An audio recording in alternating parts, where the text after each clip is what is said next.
কি ব্যাপার সিরাজ ভাই, মন খারাপ নাকি?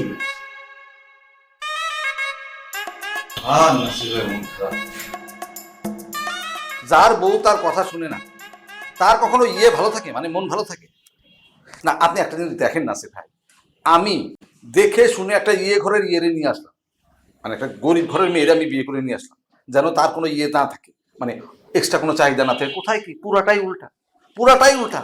আমার জীবন যে একটা মধ্যে হয়ে যাবে, মানে মাইন্ড কাছে চিপায় পড়ে যাবে, এটা কিন্তু আমি কোনোদিন করতে পারি না, মানে বুঝতে পারি না।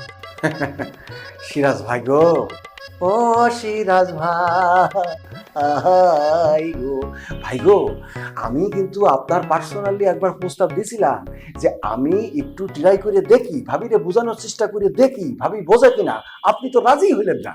আপনি যদি রাজি থাকেন আমি এখনো যাই কিন্তু একটা ট্রাই দিতেই পারি। আরে না না না না না না, একদম আপনার করার দরকার নেই, কোনো রকম করার দরকার নেই। যে বুঝতে চায় না তাহলে তো কোনোভাবে আপনি করতে পারবেন না, মানে বুঝাইতে পারবেন না। আর তাছাড়া ওই যে আহমদুল্লাহর বাচ্চা, বদমাইশের বাচ্চা, সে নিজে আমার বড় করতে যায় করে ফেলছে, মানে বুঝাইতে যায় তার প্রেমে পড়ে গেছে। এখন আমার বউ তার প্রেমে পড়ে গেছে, দুজনে মিলে একটা করতেছে, মানে হাবুডুবু খেতেছে প্রেমে। এখন আবার আপনি যদি আবার সেখানে যান, যে আবার আপনি আবার তার প্রেমে হয়ে যাবেন, ডুবে যাবেন। বাবা, এত জ্বালা আমি করতে পারবো না, নিতে পারবো না। সিরাজ ভাই, এটা আপনি কি কথা বলেন? Very sad and very bad. শেষমেশ আপনি আমার চরিত্র ধরে টান মারলেন। আমি খুব দুঃখ পাইছি ভাই, খুব দুঃখ পাইছি। আরে ভাই, দুনিয়ার সব মানুষ কি এক? আমি আপনার ওয়াইফের প্রেমে পড়তে যাবো কেন? সে একজন ম্যারিড পারসন আর আমি একজন সিঙ্গেল পারসন। দুনিয়ায় কি আর কোনো মেয়ে নেই?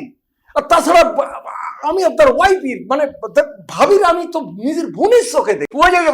ওই একই কথা না? ওই আহমদুল্লাহ আমাকে করছিল, বলছিল যে সেও তার বোনের মতো দেখে, পরে যায় মতো দেখছে।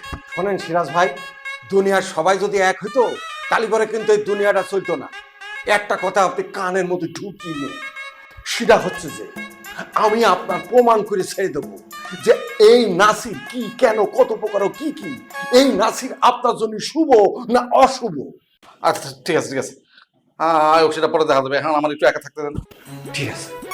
ও সিরাজ ভাই, আমার মাথায় কিন্তু একটা দারুণ আইডিয়া। আর লাগবে না, আপনাকে আইডিয়া আমার লাগবে না ভাই। এমনি বহুত আইডিয়া দিচ্ছেন, বহু আর বিপদে ফেলেছেন, আমার আর কোনো আইডিয়া লাগবে না। আরে কি ভাই, করেন খালি, করলে কি বিয়ে, মানে কি কিছু হবে নাকি?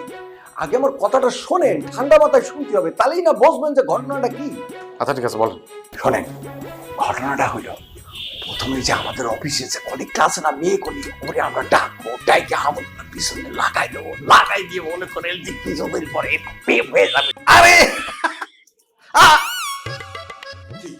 আপনি তো অনেক আপনার আপনার আমার মধ্যে হইলো না, মানে আপনার এই বুদ্ধিটা আমার মাথায় কেন আসলো না? আমার কিন্তু দারুণ ভালো লাগছে, অনেক আপনার অনেক ওই যে থ্যাংক ইউ।